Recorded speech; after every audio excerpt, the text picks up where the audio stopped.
Unión Europea. Carme es además portavoz del Sindicato de Inquilinas de Cataluña. Perdóname que lo castellanice. No pasa nada. Y, es decir, bueno, tenemos entre nosotros a otras expertas para hablarnos de un tema que además le apasiona, aunque no es su único campo de especialización. Es autora de múltiples y diversos ensayos que muestran una actitud especialmente sensible hacia los temas sociales y las personas más desfavorecidas. Muchas gracias, Carme, de verdad, también por acompañarnos y por encontrar un hueco para estar aquí en Sevilla.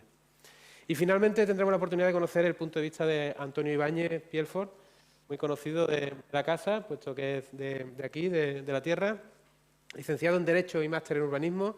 Ha desarrollado su actividad profesional principalmente en el sector público, tanto en el ámbito local como en la Administración autonómica, y en el ámbito local ha desempeñado tareas de carácter técnico tanto y directivo como el Ayuntamiento de Carmona y el de Sevilla. Y en la Junta de Andalucía, concretamente, fue subdirector de inversiones del Servicio Andaluz de Salud y director general de Vivienda. Desde el año 2015 desempeña su actividad laboral en la Sociedad Espacio Común, una cooperativa de la que es socio fundador y que está orientada a la consultoría a entes públicos en materia de urbanística y de vivienda. Dicha sociedad ha redactado, entre otros, el Plan Municipal de Vivienda de Sevilla y actualización y mantenimiento. Continúa trabajando, entre otras cuestiones, para desarrollar el índice de precio de referencia del alquiler de Sevilla o la tasa de esfuerzo para el acceso a la vivienda, tanto en alquiler como en venta de Sevilla, o los índices de vulnerabilidad de las zonas de los distintos barrios de Sevilla, ¿no? Por ejemplo, o el estudio sobre el censo de viviendas vacías también de Sevilla. Adicionalmente, también está trabajando en campos parecidos, en el plan de vivienda de ciudades de Málaga y Córdoba. Es decir, es un conocedor privilegiado de la realidad de Andalucía y sus ciudades, algo que tiene muy en las manos en este momento, y por tanto te agradezco también, Antonio, que nos acompañes y que nos puedas dar esa visión de una información tan concreta y que nos puede interesar a una parte importante de los que estamos aquí y a todos los demás para poder contrastar lo que está ocurriendo en los distintos territorios. Así que, sin más, os dejo con Ferran Font para que nos explique su posición sobre el tema de la mesa de hoy, la regulación de los precios de alquiler. Gracias, Ferran. Gracias. Bueno, buenos días a todos. Principalmente gracias a la organización por la invitación. De hecho, comentamos antes que a mí personalmente me hacía especial ilusión estar hoy aquí porque lo primero que dejé de hacer yo a causa del coronavirus fue precisamente estas jornadas de hace 2 años. Así que estoy especialmente contento de estar hoy aquí. Soy Ferran, director de estudios de pisos.com y portavoz. Para aquellos que no nos conozcáis, somos un portal inmobiliario de Grupo Vocento, somos el vertical inmobiliario. Actualmente en el portal tenemos más de 500.000 de anuncios publicados y mensualmente tenemos más de 4 millones de usuarios únicos que visitan nuestra página web, bueno, nuestras diferentes herramientas de acceso a la información. De hecho, tenemos más de 50 millones de páginas vistas al mes.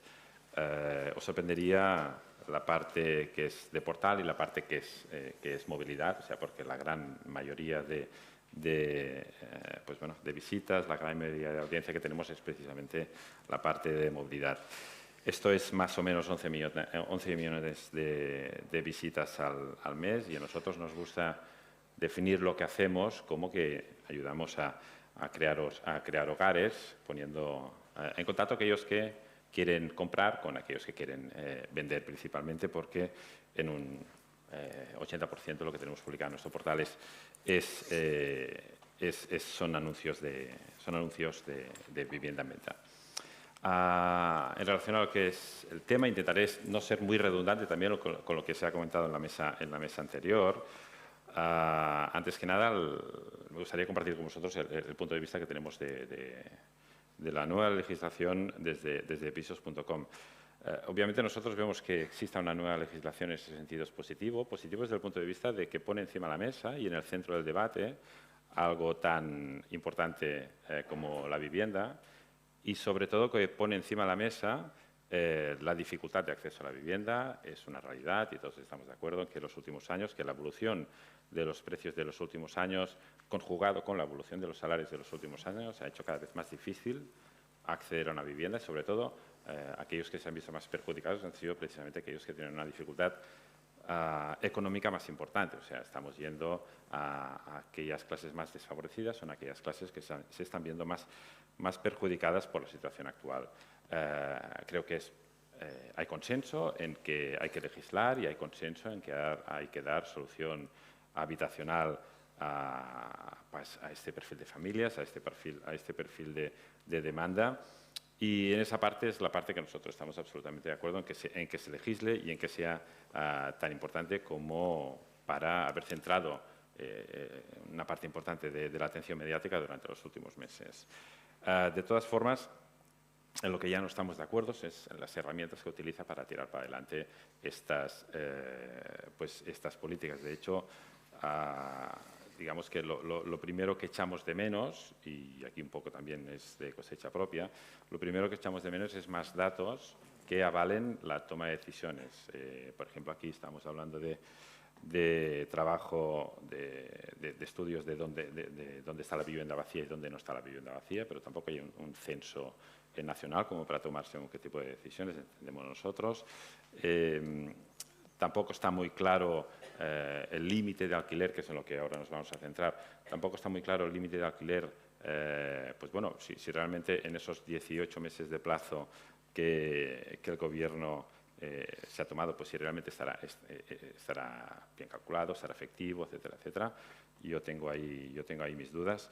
Pues en general tenemos dudas acerca de cómo se aplican según qué. Pues podemos profundizar en cada una de ellas, pero según qué medidas se han tomado. Y centrándonos en la limitación de precios, desde nuestro punto de vista, en aquellos mercados donde se ha aplicado este tipo de políticas de limitación de precios, políticas de congelación de precios, han sido políticas muy poco efectivas o que como mínimo han estado lejos del objetivo que buscaban. Obviamente, y podemos comparar diferentes mercados y podemos comparar con mercados como París o como Berlín o como Viena o mercados donde el éxito ha sido algo más discutible o lugares donde posiblemente haya funcionado durante un tiempo. Pero lo que sí que es cierto es que vamos a comparar situaciones, modelos y mercados diferentes. Entonces, esa comparación siempre es compleja.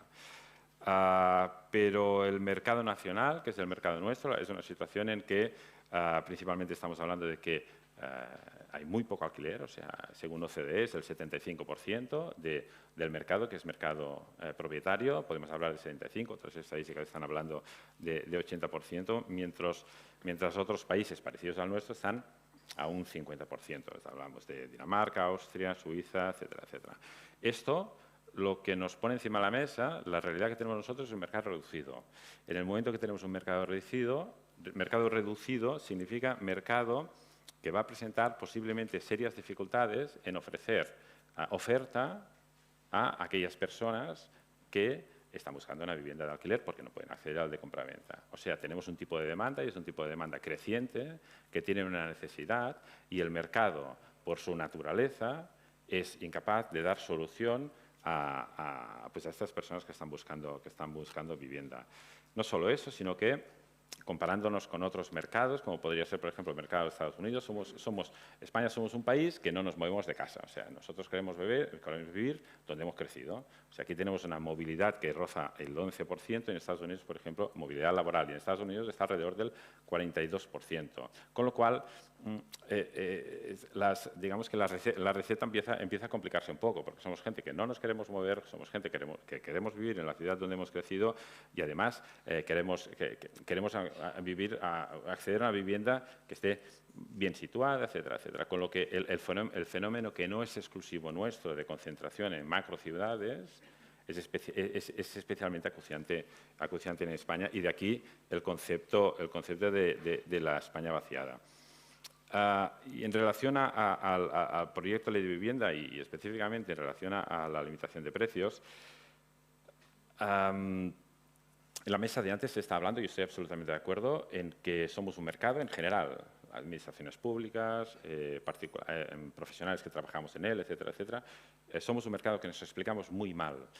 Nos explicamos muy mal la percepción que puede llevarse uno siendo alguien de la calle es que, que los profesionales inmobiliarios, que los APIs son simplemente comisionistas, que los promotores inversores pues básicamente son especuladores, que las administraciones públicas legislan solo para ganar las siguientes elecciones, etcétera, etcétera. O sea, en general, somos un sector que nos explicamos mal. Y de aquí a que este proyecto de ley de vivienda que ha salido ayer, básicamente, no ayude. No ayuda el hecho de que haya llegado un año tarde. O sea, básicamente estaba previsto para que saliera hace un año, y no solo que haya llegado un año tarde, sino que haya llegado justo en el momento en que se estaba negociando una aprobación presupuestaria. O sea, la coincidencia no ayuda en dar credibilidad, en dar transparencia al sector, pues que tan encantados estamos en ello. Y específicamente en lo que hace referencia a la limitación de precios y en su dificultad de aplicar y en la dificultad de explicar dónde se va a limitar, dónde no se va a limitar, etcétera, etcétera, estamos hablando de que desde el momento de la salida hasta el momento de su aplicación hay un timing, hay un tiempo de adaptación de 18 meses, con lo que conlleva ese cálculo, su mantenimiento, etcétera, etcétera. De hecho, en Cataluña yo vengo de Barcelona, en Cataluña somos conscientes de lo difícil que es el cálculo y la aplicación de este tipo de limitaciones, de este tipo de precios de referencia. Pues el hecho de que haya estos 18 meses, que haya que tramitarse la ley, que tengamos 18 meses de margen, nos llega hasta al 2024. Con lo que esto que ahora mismo está haciendo tanto ruido, que es la limitación de precios de alquiler, no será aplicable hasta el 2024. Insisto en el hecho de que no es positivo desde el punto de vista de la credibilidad del sector. Y además esto solo va a afectar, digo solo, a nuevos contratos, grandes tenedores y empresas en zonas tensionadas. Y ahí voy, y al hilo de las empresas de zonas tensionadas, entro también en la aplicación o no territorial de esta ley, de estas limitaciones, etcétera, etcétera. La definición o no de la zona tensionada, al depender de cada una de las comunidades autónomas, obviamente va a crear, y no solo el hecho de la zona tensionada, sino después también de la aplicación del recargo del 150% en viviendas vacías. Pero hablando de la definición de zonas tensionadas, aunque haya unas reglas establecidas, su aplicación o no va a depender de comunidades autónomas, etcétera, etcétera. Esto obviamente va a crear una disparidad importante entre territorios que va a desnaturalizar el sector. Esto, por ejemplo, lo hemos visto en Barcelona con la aplicación del 30% dedicado a vivienda social, que ha hecho pues, que el problema no es la aplicación del 30% en sí, el problema no es la aplicación de la norma, sino es la diferenciación de lo que es una zona respecto a los mercados adyacentes, con lo que básicamente hace que en esa zona, que además es una zona tensionada, se estén construyendo mucho menos. Y no sé cómo voy de tiempo, porque... Sí, va bien, todavía te quedan 5 minutitos. Estupendo. Pues aprovecho para profundizar un poco en lo que es la aplicación de esta limitación de precios en Cataluña, que como decía antes, después podemos ver otros ejemplos donde ha funcionado poco, pero la aplicación de esta limitación de precios en Cataluña obviamente lleva un año de aplicación y es muy difícil sacar conclusiones con solo un año de su aplicación, pero lo que sí que es cierto es que ya hemos visto que la aplicación tiene un precio. Y ese precio es, ya dejando de lado la credibilidad o la facilidad o la claridad del sector delante de la población que tiene que alquilar un piso, ese precio tiene, por ejemplo, nosotros como portal inmobiliario hemos tenido que adaptarnos a esta ley y hemos tenido que destinar bastantes recursos durante un año para adaptarnos a esta ley. Hemos tenido el concepto de coste de oportunidad, que es clarísimo, o sea, no nos hemos dedicado a desarrollar herramientas que faciliten el acceso a la información a los usuarios, sino que nos hemos dedicado a adaptarnos a esta ley, lo cual, obviamente, si es lo que hay que hacer, se hace, pero este coste existe. Existe también el coste por parte de los profesionales inmobiliarios que tienen que vender. Han tenido que cambiar toda su publicidad, por ejemplo, han tenido que formar a sus equipos, etcétera, etcétera. Quiero decir que el coste en el momento de la aplicación de las leyes existe. No solo eso, sino que en Cataluña nos hemos dado cuenta o hemos descubierto la dificultad del cálculo del índice de referencia. Y en Cataluña, en este caso, tenemos datos y tenemos datos desde hace mucho tiempo. Es muy difícil calcularlo y mantenerlo sin que haya inconsistencias en según qué datos. En muchos casos vemos cómo como la dificultad de calcular un precio de referencia media en los pisos de alquiler, si tuviéramos que hacerlo, no sé, con ruedas de camión, en general todas las ruedas de camión son redondas y todas tienen tendencia a rodar. Pero en el caso de los pisos, claro, los pisos son muy diferentes entre sí. Entonces, es muy difícil ese precio de referencia que siempre el resultado de la consulta sea correcto y tenga en cuenta si la terraza tiene 5 metros o tiene 500 metros, si tiene ascensor o no tiene ascensor, si está tocando al sol o está tocando a la sombra, etcétera, etcétera. Entonces, esa inconsistencia en los datos es lo que nosotros percibimos por parte del profesional inmobiliario, del agente inmobiliario, que al final es el que tiene que defender ese precio delante de su cliente y el que tiene que explicarle ese precio de referencia a su cliente, porque de un cierre de una operación depende. Entonces, nosotros hemos hecho el ejercicio de ver si la aplicación de este índice de referencia en Barcelona, en la ciudad de Barcelona, ha sido efectivo o no, y lo primero que nos hemos dado cuenta es que en Barcelona la oferta disponible se ha reducido. Y se ha reducido en un 40%, si comparamos septiembre de este año respecto a septiembre de este año del año pasado. Estamos comparando con datos propios, así que es lo que os podemos contar es lo que pasa en nuestra casa, que es esa reducción que es de algo más del 40%. Decimos 40, pero es algo más. Entonces, obviamente, aquí hay el efecto de que todos aquellos inmuebles que estaban en alquiler turístico y ahora están empezando a volver que pasaron de turístico a tradicional y ahora están empezando a volver de tradicional a turístico, obviamente ahí hay una caída de oferta, pero no explica para nada esa caída. Nosotros la lectura que hacemos ahí es que la incertidumbre generada, la incertidumbre jurídica, la inseguridad jurídica generada por esos cambios legislativos, esa dificultad de entender la ley, es una de las consecuencias que está teniendo. Y estas consecuencias las vemos en cuanto al precio. El momento de aplicación de esta limitación de precios en Cataluña y específicamente en Barcelona cogió el mercado que ya caía. O sea, la tendencia al mercado no era una tendencia creciente y gracias a esta limitación de precios se frenara, sino que el mercado ya caía. De hecho, nosotros con datos de pisos.com vemos cómo ya hay un cambio muy importante de tendencia. O sea, durante el 18, finales del 18, principios del 19, la tendencia a crecer del precio de alquiler era muy importante. Estamos hablando de 2 dígitos constantemente, crecidas del 10, del 15%, etcétera, etcétera. Esa tendencia cambió a finales del 19 y vimos cómo a nivel nacional se iba reduciendo los crecimientos hasta llegar al mes de enero del 2021, donde ya se están produciendo caídas en los precios de alquiler a nivel nacional. A día de hoy están datos de septiembre cayendo un 1%.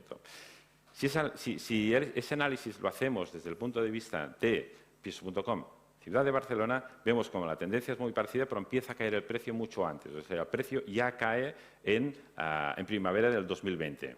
¿Vale? Esto significa que la ley se aplicó bastantes meses más tarde, llegando a caídas de meses actuales, de año actual, perdón, de mes de abril, mayo, etcétera, que están alrededor del 15, del 16, del 17%, y hoy están cayendo un 9%. O sea, 19, finales, cambia tendencia, a principios del 20 empieza a caer, llega a caer un 15% la primavera pasada y ahora mismo están alrededor del 6, 7, 8%. Exactamente ese mismo comportamiento ha tenido una ciudad como Madrid y exactamente ese mismo comportamiento ha tenido una ciudad como Sevilla, lo cual Sevilla que ahora mismo está cayendo un 6%, datos de septiembre. Entonces, lo cual nos hace pensar que la afectación en cuanto a los precios ha sido poca. Si ese análisis no solo lo hacemos con los datos propios de pisos.com, sino que también analizamos los datos que ofrece la Generalitat, que son datos públicos de evolución de precios de alquiler, vemos cómo la evolución es muy parecida. Llega a máximos de crecimiento durante el tercer trimestre del 2019, a partir de ahí cambia de tendencia y empieza a caer en el segundo trimestre del 2020. Esa caída se acelera hasta el primer trimestre de este año y empieza a moderarse a partir del segundo trimestre de este año. Con lo que tanto los datos que disponemos en pisos.com, datos de evolución de precios de pisos.com, como los datos de la Generalitat, confirman entendemos nosotros que confirman que la aplicación de esa ley ha tenido muy poco impacto en la evolución de los precios de alquiler en Barcelona, que es digamos que el mercado más tensionado que tenemos en Cataluña. Pues muchas gracias, Ferran. Yo creo que, hombre, es muy interesante que nos puedas aportar datos propios, ¿no? Que eso siempre al final pues, puede sostener una opinión fundada. Y ahora pues nos gustaría pasar a Karma, ¿no? Para que nos explique su punto de vista, que creo que también nos va a vislumbrar. Sí, bueno, para mi presentación quería dar un paso un poco atrás, ¿no? Creo que estos días que se está debatiendo el tema de la regulación de precios, muy a menudo se vuelve un debate ideológico, ¿no? Y entonces, para mi presentación, a mí lo que me gustaría hacer, primero de todo, es dar un contexto de la situación del alquiler en el Estado y en algunas comunidades autónomas, pero sobre todo dar un paso atrás y ir a ver evidencias internacionales, ¿no? Se citan muy a menudo que en algunos países no funciona, pero pocas veces se va a literatura académica y a datos para ver cuál es la situación real. Y por último, también cerraré hablando de la regulación de precios en Cataluña. Y bueno, ya entraremos, y creo que en el debate ya podremos entrar en la ley de vivienda, pero antes de entrar en el debate de la ley de vivienda creo que, está bien dar un paso atrás y ver de dónde venimos un poco. Sí. ¿Puedo cambiar esto?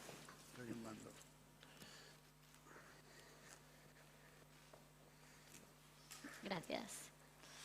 Entonces, bueno, primero decir que son muchas, ¿no?, las políticas que inciden en los precios de la vivienda.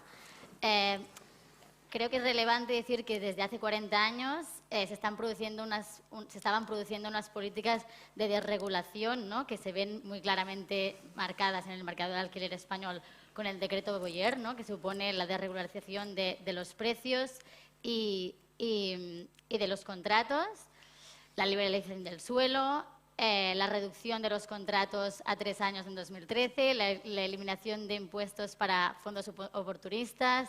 Después ya nos centraremos, pero bueno, decir esto. Estas políticas de desregulación que no solo han pasado en España, sino en el mundo, en España han tenido un impacto muy concreto, ¿no?, que es que casi toda la vivienda de alquiler es a precio de mercado.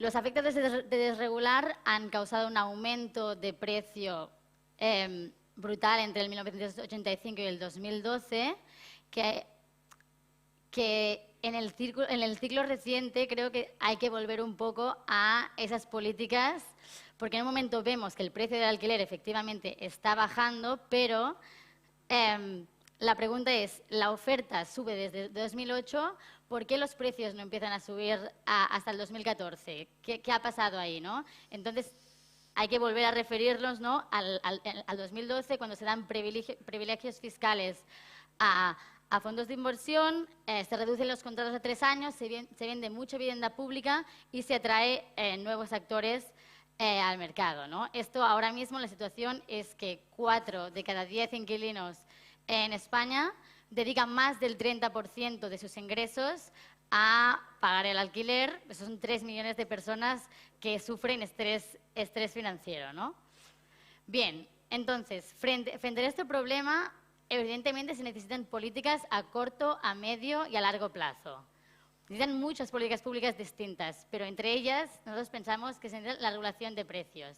Y no es algo que se haya inventado el sindicato de llogateros, el sindicato de inquilinas, sino que en Francia, en Austria, en Alemania, en Estados Unidos, en algunos estados como Nueva York o California, en Holanda, en Dinamarca, en Escocia, en Irlanda, en Bélgica, existen controles de alquileres, ¿no?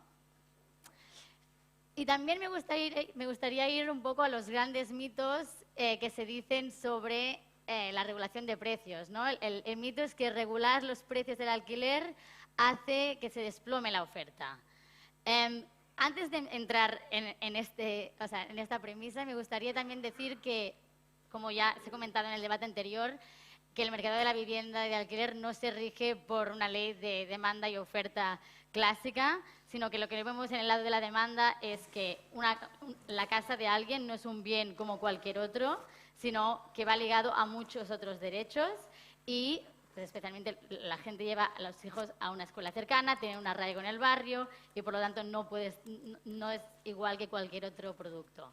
Por el lado de la oferta también vemos que hay diferentes tipos de propietario, como se ha dicho, y en ese sentido creo que es importante decir que los pequeños propietarios porque sus beneficios se vean un poco limitados, si realmente dependen de esos ingresos, no los van a quitar del mercado.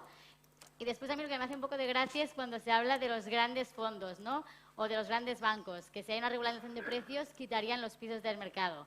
Bien, yo creo que esto es lo que llevan haciendo mucho tiempo, ¿no? Quitar pisos del mercado durante un tiempo para crear una falsa sensación de escasez y poder subir precios. Pero bueno, vamos allá. Se suele decir, por ejemplo, empezando pues por aquí, que las regulaciones de 1920 o la del 64 hicieron disminuir la oferta de alquiler, pero el hecho es que después de la desregularización en 1885 siguió bajando. Entonces, aquí lo que vemos es que la causa principal de la pérdida del alquiler fue la priorización de la compra y del endeudamiento en el 57. Pero para ir a ejemplos internacionales también más actuales, tenemos el ejemplo de Lyon, en Francia, ¿no? Donde aquí, en el artículo que sacó Bonneval en 2019, la limitación del precio del alquiler no hizo disminuir la oferta de viviendas en un periodo de 50 años. En Massachusetts, por ejemplo, en Estados Unidos, tras la eliminación de limitaciones de precios del alquiler en los años 90, no aumentó apenas la oferta de vivienda en alquiler. Un artículo de Sims de 2017 lo constata. Y también tenemos el ejemplo de San Francisco, ¿no? Donde la limitación de precios del alquiler tampoco vino acompañada de viviendas ofrecidas en alquiler, tal y como constatan en 2019 Diamond y otros. En Palo Alto, por ejemplo, la limitación de precios tampoco afectó al número de viviendas ofrecidas en alquiler. Y creo que aquí hay un ejemplo que también es interesante de Cambridge, Massachusetts, que dicen que la conversión a condos provocó una bajada de oferta y una subida de precios. Creo que también está bien detenerse en este tipo de ejemplos, ¿no? Porque es verdad que no todo tipo de regulación de precios funciona, y lo que a veces pasa es que si una regulación no está bien hecha y que deja pues huecos, a veces estos loopholes se usan básicamente para que finalmente se acabe reduciendo la oferta de alquiler. Pero en este caso no sería un problema de la regulación per se, sino un problema de que esté mal hecha y permita que la conversión a departamentos más pequeños esté exenta de regulación. A nivel de construcción, ¿no? También se dice, si se implementa un rent control, esto va a afectar los niveles de construcción. Uno de los ejemplos más citados es el de New Jersey, ¿no? Dicen que la construcción de pisos en ciudades con regulación de precios cayó un 52% de 1970-72, o sea, antes de la regulación, a 75-77 por regulación. Eso es cierto, es verdad, pero claro, en ciudades sin control de alquileres esto bajó un 88% y a nivel nacional había bajado un 77%. Por lo tanto, hay que contextualizar también los datos. A nivel de precio, me gustaría empezar citando un estudio de la Reserva Federal, ¿no? Que dice que el aumento de la oferta en un 5% no parece que haga disminuir los precios. Los servicios de un barrio, por ejemplo, influyen más en el precio. Bien, aquí volveríamos al ejemplo de Massachusetts, ¿no? Donde ahí sí hubo un control de precios, se quitó, y lo que vimos es que los efectos de la desregularización entre el 95 y 2005 fueron que los precios aumentaron más de un 50% y los desahucios aumentaron más de un 33%. También en Nueva York lo que vimos es que la supresión de limitaciones en el precio que pasaron en 2001 no condujeron a más oferta de alquileres. Y por último, ya cerrando esta sección, me gustaría mucho haberme podido detener mucho más en cada artículo y sus datos, pero bueno, igual lo podemos retomar después en preguntas o en el debate. Una parte que pensamos que realmente es muy importante es la relación entre el control de precios y la estabilidad de la gente que vive en los pisos, y también la estabilidad de los barrios, ¿no? Como medida antigentrificación.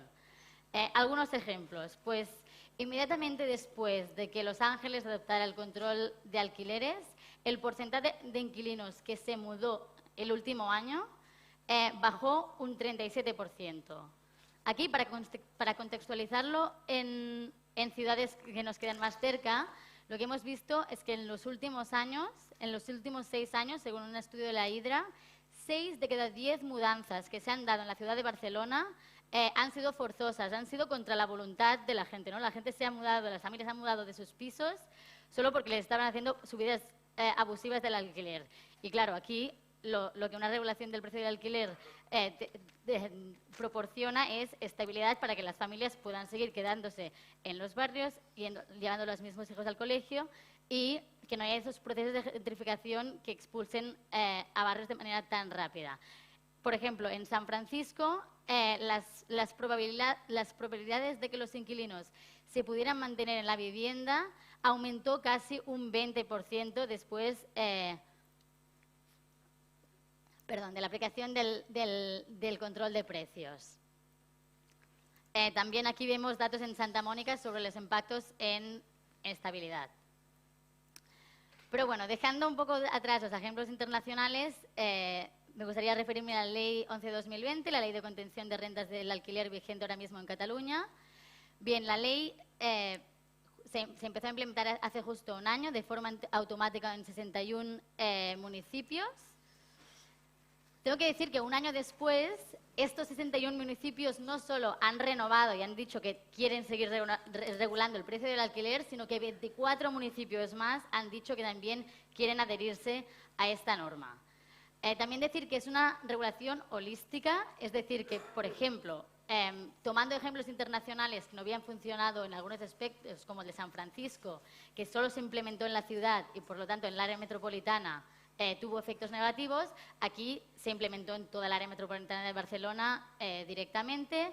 Es una regulación temporal de 5 años y que, como nos contaban, funciona con un doble tope, ¿no? Por una parte, los precios en los nuevos contratos no pueden superar el precio del contrato anterior y, por otra parte, en el caso de que los precios sean muy exorbitados y estén por encima del precio medio de la zona, tienen que bajar. Por cierto, nosotros también tenemos bastantes críticas con el índice de precio, porque básicamente lo que hace es reflejar los precios de mercado, tampoco refleja ningún tipo de relación con la renta de los inquilinos. Por último, decir que también la regulación de precios ha sido hecha muy a medida, ¿no? Cuenta con muchas excepciones. Por ejemplo, si realmente existe este propietario vulnerable que complementa su pensión con el alquiler, este queda fuera de la regulación, pero también queda fuera de la regulación obra nueva para incentivar la construcción y otras excepciones que se han medido muy bien para que realmente sea una ley que funcione. Entonces, es verdad que un año realmente no es tanto para poder evaluar los efectos de la ley, pero siempre está bien seguir midiendo cómo funciona, ¿no? Aquí tenemos una comparación de los trimestres desde que la ley está en vigor, basados en el Incasòl. Creo que es importante parar un segundo y hablar de qué datos se usan para analizar políticas públicas, ¿no? En Cataluña tenemos la suerte de tener un registro de fianzas donde todos los arrendadores tienen que depositar la fianza del precio que se paga del alquiler cada vez que se alquila un piso. Esto nos da los datos reales que se pagan y no los datos que se ofertan y que son datos opacos que tienen portales inmobiliarios. Entonces, basado en los datos reales que existen en Cataluña, lo que vemos es que mientras que en los municipios donde se aplica el control de precio, el precio baja, en los municipios donde no se ha aplicado el precio, pues va minvando, pero no acaba de bajar.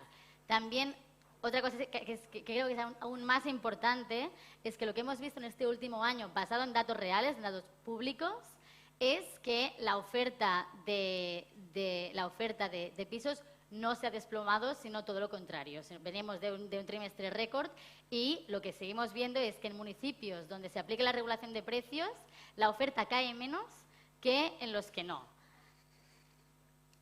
A banda de esto, evidentemente creo que voy un poco mal de tiempo, ¿no? Queda un minutito. Perfecto, perfecto, no, está bien. que más allá de los números, también me gustaría hablar de datos más cualitativos, ¿no? Lo que estamos viendo, yo formo parte del sindicato de inquilinas y cada viernes pues llega mucha gente contando su situación. Yo tengo que decir que la situación de las personas ha cambiado radicalmente. Antes llegaba la gente muy angustiada porque decía, se me acaba el contrato en 2 meses, me ha llegado un burofax, no sé dónde voy a ir, me van a querer echar, no puedo subir la subida. Ahora la gente vive más tranquila porque sabe que cuando se le termine el contrato, el casero no tiene ningún incentivo para echarles porque cambie o no cambie el inquilino, el precio no puede subir.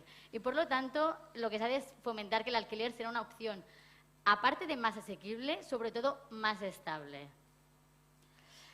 Por último, quería cerrar con una frase que forma parte de la resolución del Parlamento Europeo que se aprobó en octubre del 2020 y a raíz de la cual también se nos ha hecho este encargo de hacer un informe sobre la regulación de alquileres, que es que todo el sistema público, todo el sistema de vivienda, tanto el público como el privado, se debe entender como servicio de interés general sujeto a regulaciones. Y pues con esto me gustaría cerrar, ya terminar por último, diciendo que la regulación del alquiler es un instrumento, ¿no? Pero que no existen ni fórmulas mágicas ni atajos. Más allá de la regulación de precios, necesitamos convertir el alquiler en un sinónimo de seguridad y, por ejemplo, hacer como Alemania, donde los contratos desde el 79 son renovables automáticamente, aumentar la oferta de alquiler social y público, como se ha discutido en la anterior charla, estudiar fórmulas que desmercantilicen la vivienda, como se está estudiando en Barcelona, por ejemplo. Evidentemente, que la vivienda de protección la vivienda de protección oficial sea siempre de alquiler y a perpetuidad y revertir la turistificación como otras medidas que evidentemente tienen que acompañar el control de precios. Gracias. Pues muchas gracias, Karma. Ha sido muy ilustrada tu presentación, ¿no? Y creo que abre un debate muy interesante que luego tendremos oportunidad, ¿no?, de continuar. La verdad es que creo que evidentemente todos estamos de acuerdo en que no existe ninguna fórmula mágica y eso me congratula, ¿no? Porque no hace tiempo parecía que había como 2 sectores polarizados que tenían varitas mágicas para resolver un problema y otras varitas mágicas para resolver el otro, ¿no? Todavía seguimos escuchando, bueno, pues el Santo Santorum del mercado y de la oferta. Es verdad que eso no ha resuelto la problemática y evidentemente pues tendremos que buscar algunas alternativas, ¿no?, para poder buscar solucionar un problema que realmente tenemos encima. Así que, bueno, pues muchas gracias, Karma, y doy paso a Antonio. Voy a poner allí en el atril. Claro.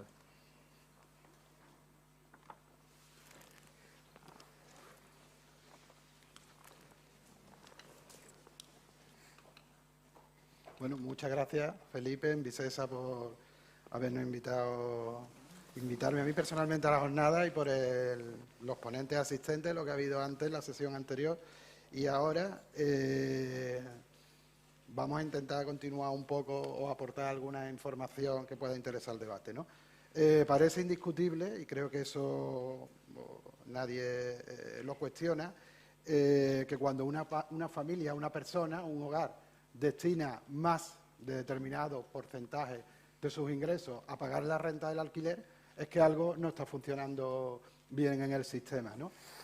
Eso es algo que ya recogía la Ley Andaluza de Vivienda del año 2010, que incluso decía que cuando aquellos hogares estuvieran destinando más del 25% al alquiler o más del 30% al alquiler, los planes de vivienda autonómicos tendrían que articular medidas o ayudas para garantizar que no se destinara más de ese dinero a pagar esa renta.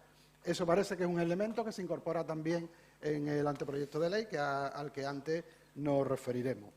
Creo que es indiscutible. Parece indiscutible también que esta situación, la de que los hogares destinen más de determinados recursos porcentuales al pago de la renta de alquiler, tiene un efecto negativo sobre la propia economía, porque evidentemente afecta al consumo.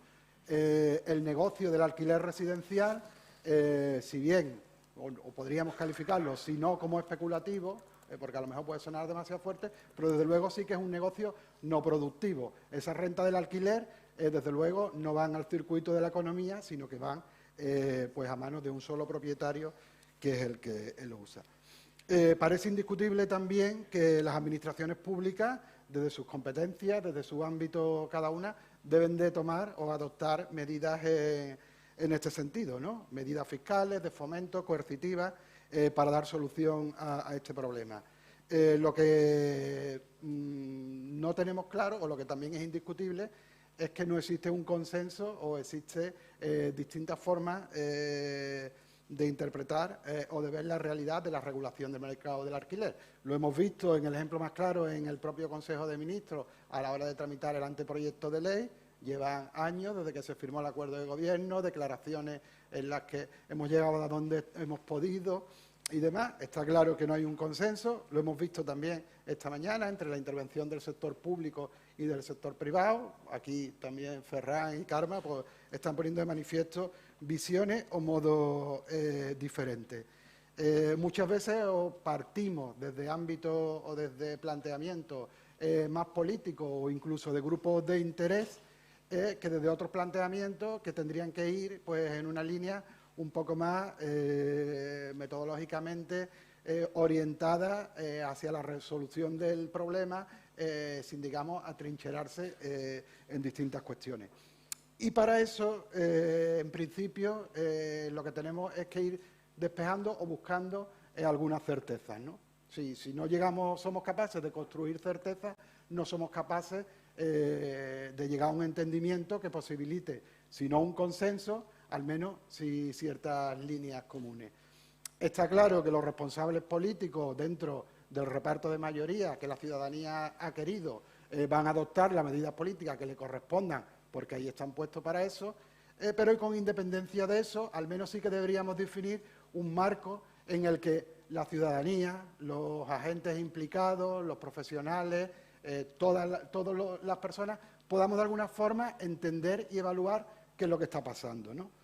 Entonces, en primer lugar, yo creo que la primera certeza a la que tendríamos que aludir es buscar instrumentos o mecanismos para que podamos hacer una evaluación o seguimiento de todas las medidas que se toman y que se adoptan en manera de vivienda para poder sacar conclusiones sobre el impacto que dichas medidas tienen en la materia que se pretende regular y que, como he dicho, pues van a depender de los juegos de mayoría política.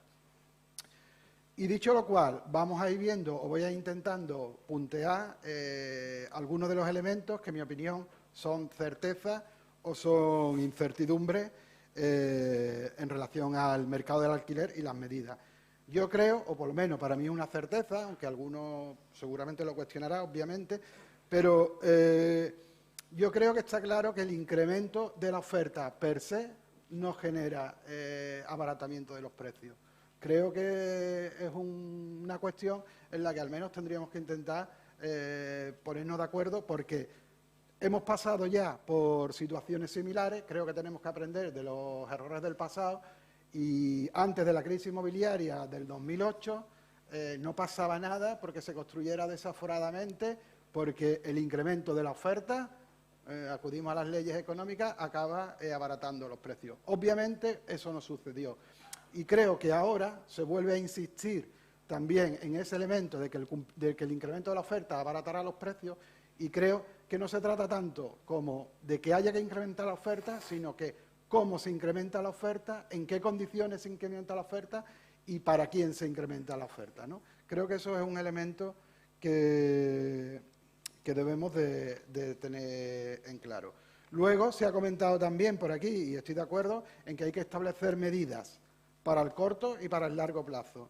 No podemos quedarnos a la espera de que la solución al problema no la resuelva una sola estrategia, ni tampoco podemos intentar resolver el corto plazo interfiriendo o modificando a peor los mecanismos existentes. Hay que buscar ese punto de equilibrio en el cual se puedan tomar medidas a largo plazo para que esos precios del alquiler vayan disminuyendo, pero también hay que tomar medidas para que ahora se puedan dar soluciones al problema de los distintos hogares y de las familias.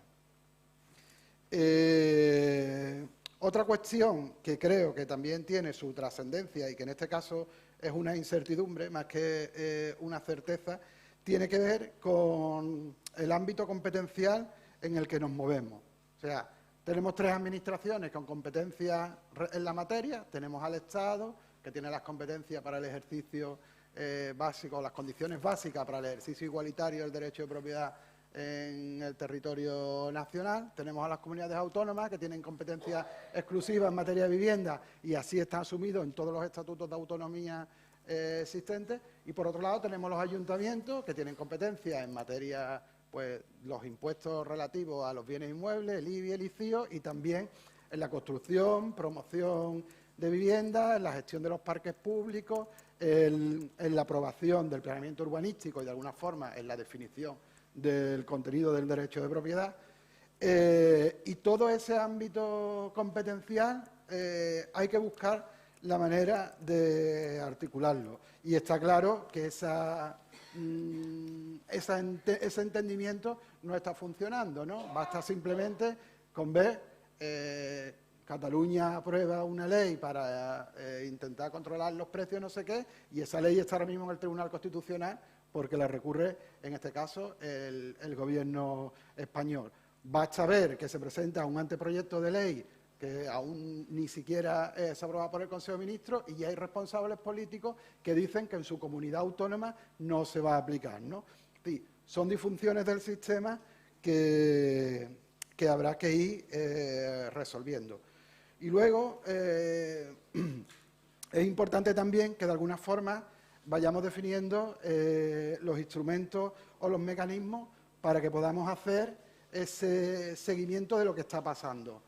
La nueva ley, el anteproyecto de ley, como sabéis, habla sobre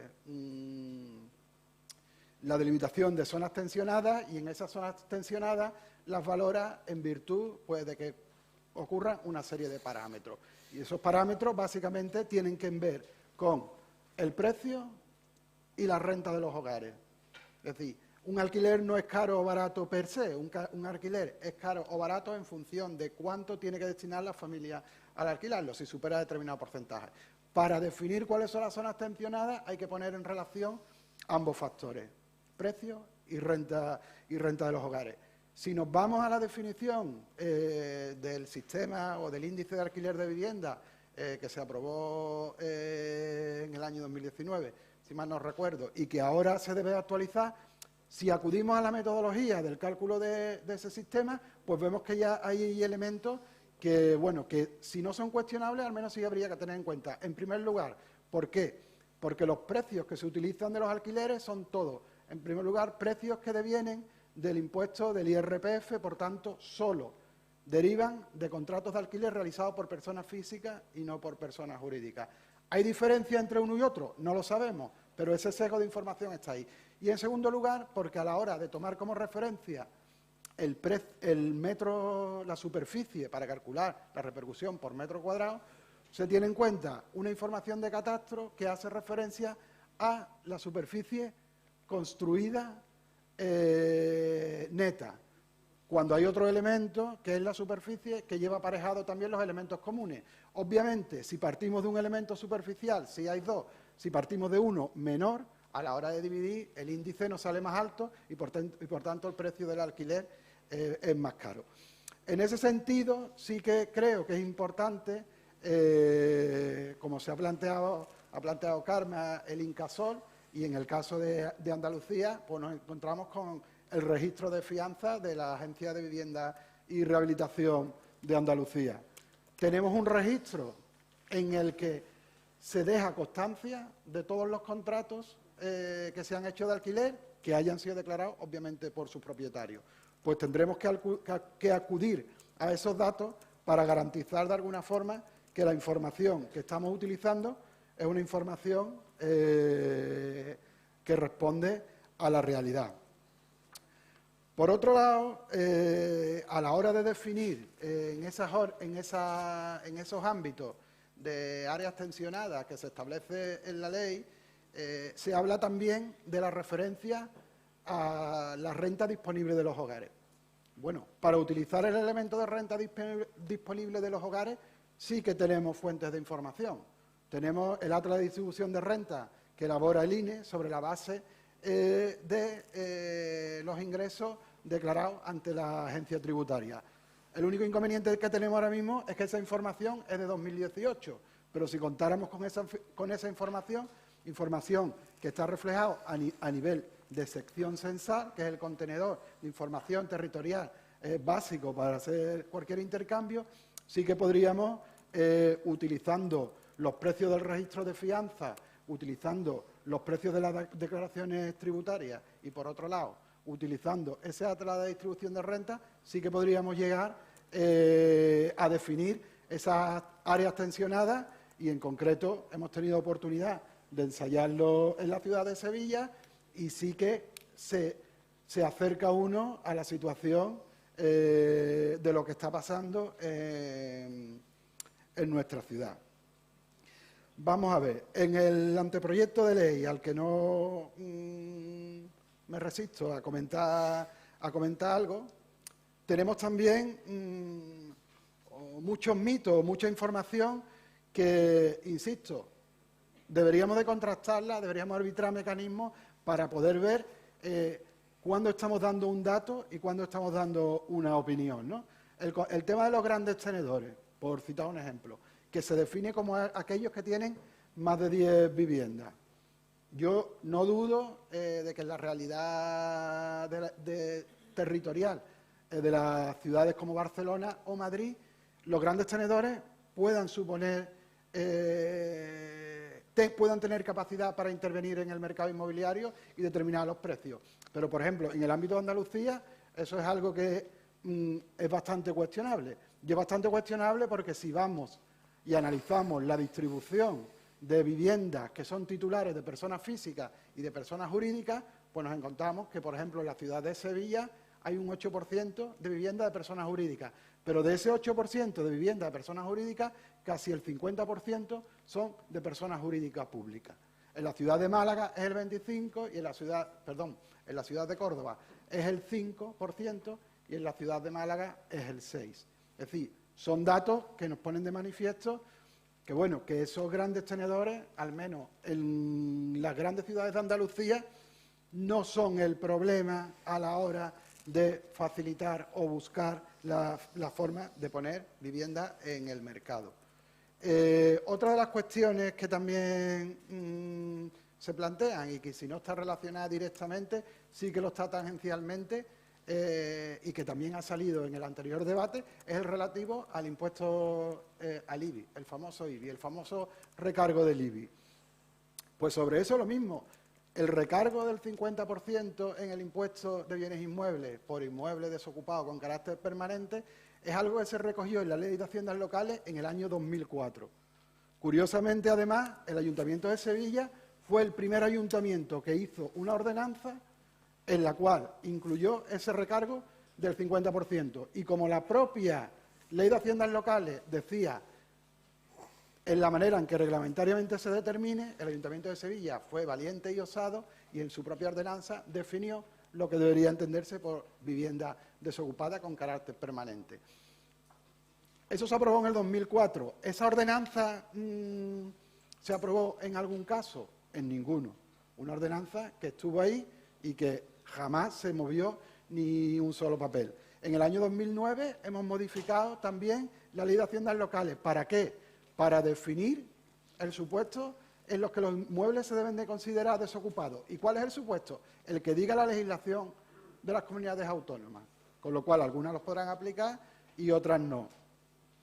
¿Cuántos ayuntamientos tienen ordenanzas reguladoras del recargo? Pues si nos vamos a las estadísticas que hay en la página del Ministerio de Hacienda, comprobamos que de los 8.000 y pico municipios que hay en España, pues prácticamente hay 200 y pico solo que tienen regulado ese recargo. O sea, estamos hablando de aproximadamente un 3%, de los cuales 100 y pico son de Cataluña, 50 y tantos son de Andalucía y el resto creo que va a Valencia y demás. ¿Se está aplicando eso? No. El hecho de que recarguemos con el 50%, 100 cuando están más de 3 años y 50 más extra si es una persona jurídica que tiene 2 o más viviendas, va a suponer que esas viviendas se incentiven y puedan salir al mercado del alquiler. Pues si llevamos desde el 2004 con esta regulación, yo entiendo la bondad que persigue la medida, pero desde luego la virtualidad de aplicación práctica parece que no es mucha.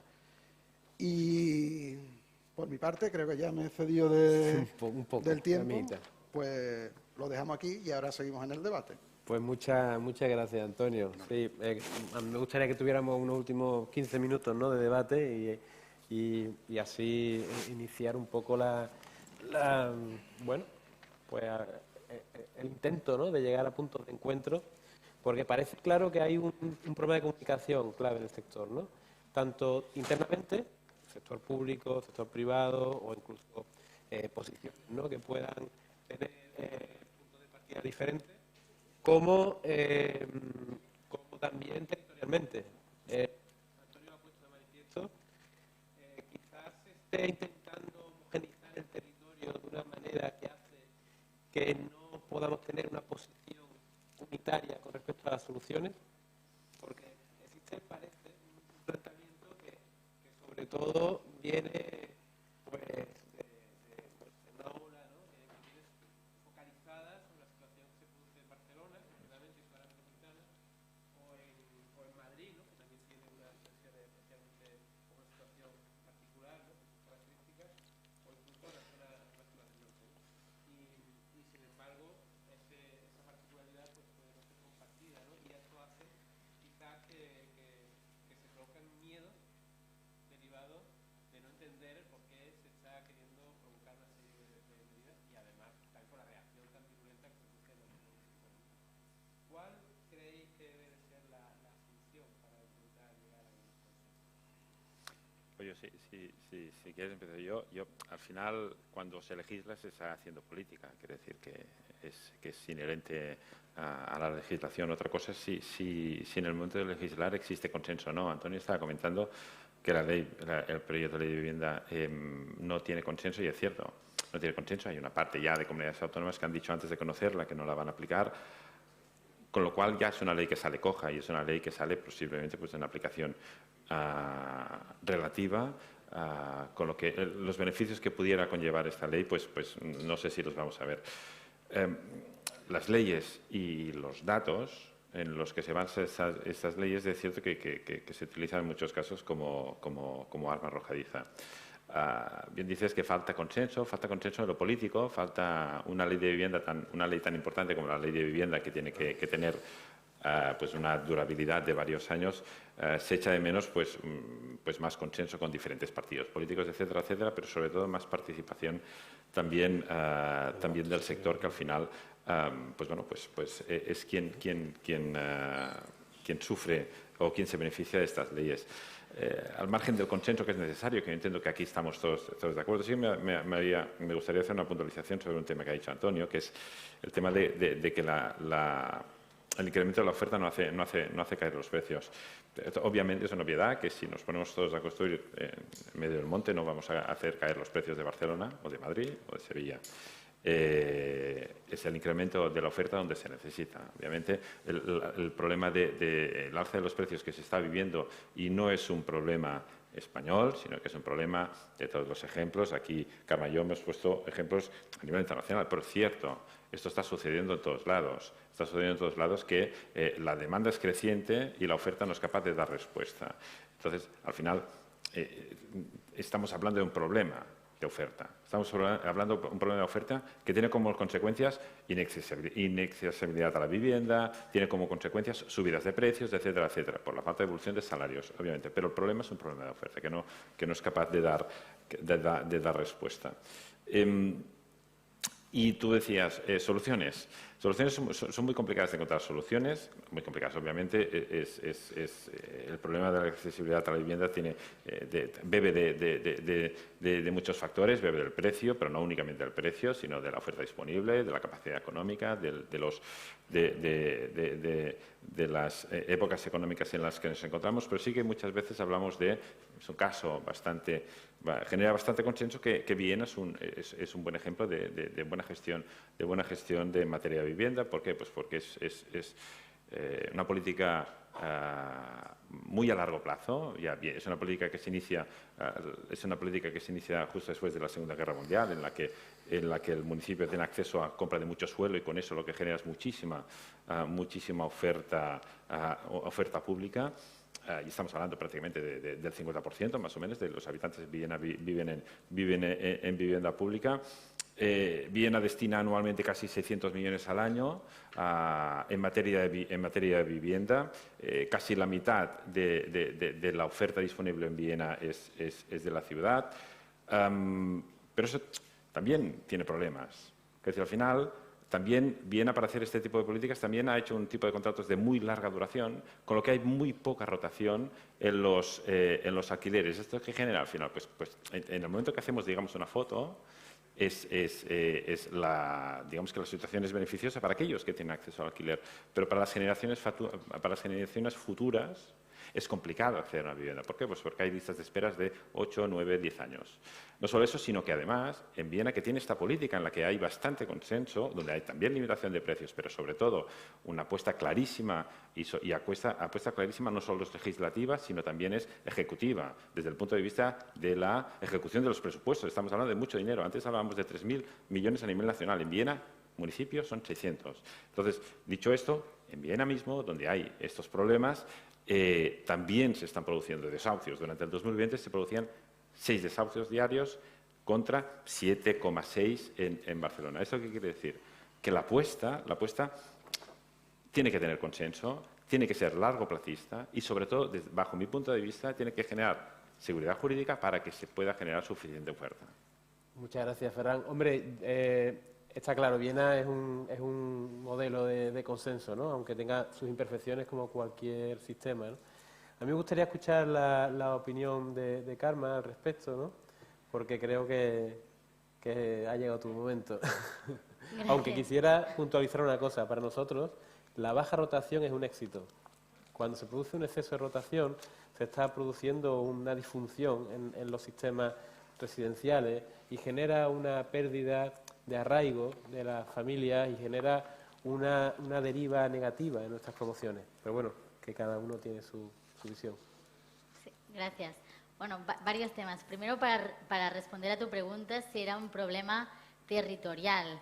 Bien, yo creo que no, porque tal y como muchos municipios en Cataluña piden que se regule el precio del alquiler, también lo han hecho muchos municipios en la Comunidad de Madrid, por ejemplo, donde los Parla y otros municipios, que suman más de 1 millón de habitantes, han pedido que se regule el precio del alquiler. Claro, aquí lo preocupante es que el hecho de que estos municipios puedan implementar una regulación de alquileres dependa de la comunidad autónoma. O sea, al igual que el salario mínimo no lo dejaríamos a la merced de una comunidad autónoma, en este caso también nos parece bastante alarmante que municipios que vean y que acrediten que su municipio es un área tensionada y que necesitan una regulación de precios, no puedan porque tengan que depender de la comunidad autónoma. Eso primero. Después hablábamos de miedos, ¿no? Yo creo que los miedos también vienen infundados por una serie de datos que son opacos. Es decir, antes el compañero nos decía que en Barcelona la oferta había caído un 42%. Realmente es bastante preocupante cuando tenemos datos reales, datos basados en un registro de fianza, darle la espalda a los datos públicos y abrazar unos datos opacos a los cuales no tenemos acceso a la mayoría y que son no un poco distintos, son opuestos. Esto por una parte. Después también decir que evidentemente yo creo que hay que buscar el consenso, aunque también decir que cuando se estaba proponiendo el salario mínimo, cuando se estaba proponiendo la jornada de 8 horas, la patronal en ese momento también estuvo en contra y al final son cosas que ahora son de consenso. Pero que más allá del consenso creo que hay que ver a la realidad, tanto a los datos como a las problemáticas, como a la situación y sobre todo si está funcionando la ley o no en esos lugares donde se aplica. Me ha gustado mucho que sacaras el ejemplo de Viena, por ejemplo, porque es verdad, Viena es una referencia, ¿no? O sea, entre alquiler social y asequible, llegas al 60% del mercado. Pero pese a tener el 60% del mercado en alquiler social y asequible, creo que es entre 2012 y 2016 los alquileres suben casi un 53% en el mercado privado. Entonces, es por eso que después reaccionan y hacen una regulación de precios mucho más fuertes, precisamente porque a pesar de tener vivienda pública, vivienda social, vivienda asequible, algo que evidentemente se tiene que hacer mucho más, esta tiene también que ir acompañada de un control de precios para tratar de frenar las dinámicas especulativas que pues tiene el mercado privado. Perdona, que haga un inciso con lo de Viena. Viena, yo creo que la parte positiva que tiene Viena, y es así, lo que se afecta a edificios de antes del 50, o sea, cada vez hay menos regulación. O sea, edificios de Viena afectados cada vez son menos, pero lo bueno para mí, personalmente, lo bueno que tiene Viena es que, aunque la apuesta es clara por la vivienda pública, no demoniza la parte privada, no demoniza el mercado privado. El mercado privado tiene su espacio, tiene su mercado, y aquel que quiera acceder al mercado privado puede acceder al mercado privado, y en cambio el que quiera acceder al mercado público accede al mercado público con sus pros y sus contras. El contra evidente del mercado privado obviamente es que es más inaccesible, y es inaccesible para muchas personas, y el contra que tiene el mercado público es que es inaccesible desde el punto de vista temporal, difícilmente accesible desde el punto de vista temporal. Pero para mí lo positivo que tiene, y aquí cada cual tiene su opinión, pero para mí lo positivo que tiene es que conviven los dos mercados. La apuesta del Gobierno es, el objetivo del Gobierno es facilitar la accesibilidad a la vivienda y dejar convivir público y privado. Vale, muchas gracias, Ferran. Yo creo que Carmen tiene algo que decir, pero me gustaría comentar una cuestión con respecto a lo que estás diciendo. Yo creo que al final todo el mundo tiene el mismo objetivo. Si el problema está en que si dejamos el mercado rabiosamente libre, si dejamos que cada uno vaya extendiendo más allá de lo razonable los precios y sobre todo la duración de los contratos, lo que estamos haciendo es pegándonos un tiro en el pie realmente, porque estamos yendo contra las propias dinámicas del sector inmobiliario. No estamos consiguiendo que las familias puedan asentarse, que tengan continuidad, que mantengan, le den una rentabilidad razonable al propietario, ¿no? Ni tampoco puedan ahorrar. Ni tampoco puedan alimentar luego a la economía global, ni tampoco puedan acceder a una vivienda en propiedad. Porque, desde luego, al menos en Sevilla, el mercado de alquiler es muy pequeño, y sirve, o servía en el pasado, de trampolín para acceder a una vivienda en propiedad. Entonces, no es un deseo vivir de alquiler en Sevilla, no es un deseo. En Viena, culturalmente, o por lo que sea, las dinámicas se han producido así, pero aquí es una consecuencia de la falta de acceso a una vivienda en propiedad. Pero bueno, que eso también da para otro debate. No sé si Carmen quiere... Solo una cosa muy pequeña, decir que ha mencionado la palabra que se está demonizando al sector privado. Bueno, sí. Yo creo que esto habría que matizarlo mucho. Es decir, entre 2013... O sea, de 2012 a 2019 los alquileres en el Estado español se doblan. En los últimos 5 años los alquileres han subido 30 veces más que los salarios. Lo que dice la regulación de alquileres presente en Cataluña ahora mismo es que los alquileres no pueden subir más y que aquellos alquileres que realmente sean muy desproporcionados por la zona donde se encuentran tienen que moderarse. Pero entonces, de aquí a decir que se está demonizando un sector... Ahí puede haber una falta de comunicación, ¿no? Porque la propia ley, si la leemos, no dice nada que pueda ahuyentar a nadie, ¿no?, del sector, realmente. Sin embargo, todo lo que hemos recibido ha ido en esa dirección, ¿verdad, Antonio? Tú estabas mencionando antes. Y además es que yo creo que todos los agentes son necesarios, ¿no? Es decir, que no se trata de expulsar a nadie, ni de buenos ni de malos, ¿no? Es decir, y yo insisto en que el problema de la oferta es la asequibilidad de la oferta. El problema es que hemos expulsado, a mucha población de la posibilidad tanto de acceder en régimen de propiedad a una vivienda como de acceder en régimen de alquiler. ¿Por qué? Porque con los recursos que tiene es imposible. Entonces, habrá que buscar fórmulas para que tanto los operadores públicos, con sus políticas públicas, sobre todo dirigidas a aquellas capas de la población con recursos más limitados, se le pueda dar soluciones, pero también a una parte de la población que, digamos, que puede estar en unos niveles de ingresos bajos, pero no de exclusión social, pero que también tienen graves dificultades para acceder a la vivienda, ¿no? El operador privado, pues el operador privado es necesario para el desarrollo, y creo que esta mañana en la mesa que ha habido aquí en el debate lo hemos visto claramente, ¿no? O sea que la entente entre lo público y lo privado es quizá ahora más necesaria que nunca, ¿no? Lo que yo creo también es que el debate político relacionado con la vivienda está muy polarizado y está un poco pues como aquello de tigres-leones, ¿no? Al final es un enfrentamiento en el cual no se quieren escuchar los argumentos de la parte contraria, ¿no? Entonces, y la ley de vivienda, cuyo anteproyecto se presentó en el Consejo de Ministros, nace mal porque, claro, mal partimos cuando ya sabemos que a lo mejor en Cataluña sí se aplica, pero que en Andalucía no. Entonces, bueno, sí, que es una disfunción del territorio, pero en este caso es una disfunción bastante grande, ¿no? Entonces, bueno, pues eso, ¿qué solución le damos, no? Bueno, pues yo, salvo que queráis concluir muy rápidamente, con un minutito, pues porque nos tenemos que ir ya. ¿Sí? ¿Os apetece hacer alguna pequeña conclusión con relación a vuestra posición o que algo que pueda encontrarnos en el camino? Ferran, Carmen, Antonio.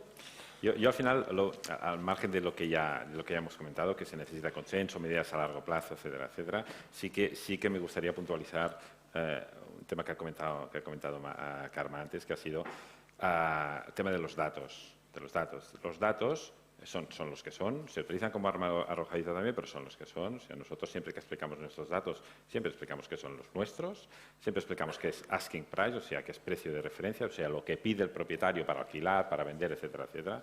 Que eso no es que no tenga que ser, es que no suele ser nunca el precio de cierre. De transacción, claro. El precio de transacción, el precio de cierre, etcétera, etcétera. Y al final aquí, saliendo de lo que estamos comentando de datos, que en el caso de Cataluña tenemos la suerte de disponer de bastantes datos, pero que se echan de menos muchísimos datos a la hora de tomar decisiones políticas, porque al final esas decisiones políticas lo que conllevan son consecuencias sociales, económicas y de toda índole mayor. Totalmente de acuerdo. Yo creo que esa es la línea. Hay que utilizar la mayor cantidad de datos posible, que sean compartidos, que tengamos conocimiento de que las fuentes son fidedignas y que no son alterables, porque no son alterables, no digo que lo estén alterando los portales, pero evidentemente se pueden lanzar multitud de ofertas sobre el mismo inmueble y eso no es controlable, ¿no? Es difícilmente controlable. Sin embargo, las fianzas depositadas en las comunidades autónomas, pues eso es más difícil que se produzcan alteraciones, aunque también hay muchas disfunciones, como hemos visto en Sevilla cuando hemos ido a depurar la información, o por ejemplo no es tan actual como en vuestro caso, que es muy dinámico, ¿no? Así que... Yo sí quería añadir, Felipe, y ahora se caso que cierre Carmen, la línea también de lo que plantea Ferran, quería llevar un poco o aterrizarlo en la dimensión local, ¿no? Es decir, y quizás, pues también por deformación de mi trabajo, en el que analizamos las realidades de municipio a municipio y cada municipio es diferente. Hay municipios donde la vivienda vacía puede servir para estrategias que generen alquiler asequible y otros donde no, y eso solamente lo averigua si te acercas a esa realidad. Pues reivindicar un poco la necesidad de contar con esos diagnósticos territorializados, más allá de los grandes números, las cifras macro, que son necesarias también, pero la virtualidad y la importancia de aterrizar los diagnósticos al territorio para poder tomar decisiones que sean acertadas, ¿no? No, bien, o sea, yo estoy con esta última reflexión estoy muy de acuerdo, tanto con el tema de que se necesitan más datos, más investigación en torno a la vivienda, y esto es obvio también, que las políticas deben ser aterrizadas, y sobre todo también creo que este tipo de espacios donde realmente contrastar diferentes ideas, donde precisamente exponer ese tipo de datos también ayudan mucho a ver hacia dónde tenemos que ir. Yo antes tampoco he hecho una valoración muy exhaustiva de la regulación que se propone a nivel estatal, así que si queréis ahora hago un repaso un poco rápido. El primero, estaríamos de acuerdo en que hasta 2023 no acabaría de surgir efecto. Después, más allá del tema de las comunidades autónomas, yo creo que dejaría fuerte una mayoría. También porque una de las dos condiciones para declarar área tensa es que el precio medio haya crecido más de 5 puntos por encima de la inflación en los últimos 5 años, y ahora mismo, viendo cómo está disparando el IPC por los precios de la luz, la mayoría de ciudades ahora mismo se quedarían fuera. Después, entonces sería como un doble castigo, ¿no? El alquiler y la luz. Después decir que esta propuesta se basa mucho en prórrogas de 3 años, y por lo tanto que mantengan el mismo precio. Y por lo tanto, por una parte, supone precios hinchados, pero por otra parte, inseguridad, ¿no? La ley en Cataluña lo que prevé es que se apliquen los nuevos contratos de 5 y 7 años. Ir a prórrogas de 3 años es otra vez estar en esa situación de incertidumbre que realmente pues, es muy asfixiante. Por último, decir que esta ley dificulta las reducciones, es decir, solo empresas de más de 10 viviendas están obligadas a pagar precio, y aquí creo que la reflexión también es como si pagas un alquiler abusivo, poco importa tu casero, ¿no? O sea, solo estamos diciendo de ir a precios medios. Después, creo que es un pastel que tampoco hace falta entrar, a un melón al que no hace falta entrar ahora, pero que los privilegios fiscales realmente son de dudosa eficacia. Incluso la autoridad fiscal ya ha dicho que a quien beneficia a las altas rentas y que realmente no acaba cumpliendo con los objetivos. No. Y por último, perdonad. Que finalmente decir que sí permite subir el precio, o sea, un 10%. La ley como funciona en Cataluña es que si haces una remodelación o una obra de mantenimiento, tú puedes subir el precio proporcionalmente a la inversión. Aquí puedes subirlo un 10%, por lo tanto no está ni tan claro que se vayan a contener las rentas. Y por último, más allá de decir que los privilegios fiscales no funcionan, es que además de que Hacienda no tendría la capacidad para inspeccionar este tipo de cosas, la ley no cuenta con un régimen sancionador que asegure su cumplimiento. Por lo tanto, esas serían un poco las razones por las cuales nos parecen insuficientes, que antes no he tenido tiempo de explicarlo. Bueno, pues muchas gracias a los tres. Ha sido muy... Vamos, a mí me ha encantado estar con vosotros, ¿no? Y bueno, por lo menos tenemos una ley, ¿no?, de partida. Yo creo que al final el debate parlamentario dará para mucho, todo el recorrido, ¿no?, que tiene que tener una ley hasta llegar a ser efectiva, pues permitirá que esas imperfecciones que entre unos y otros pues se puedan detectar se pulan. Así que nada, simplemente agradeceros de nuevo estar aquí y muchas gracias al público por aguantar hasta esta hora.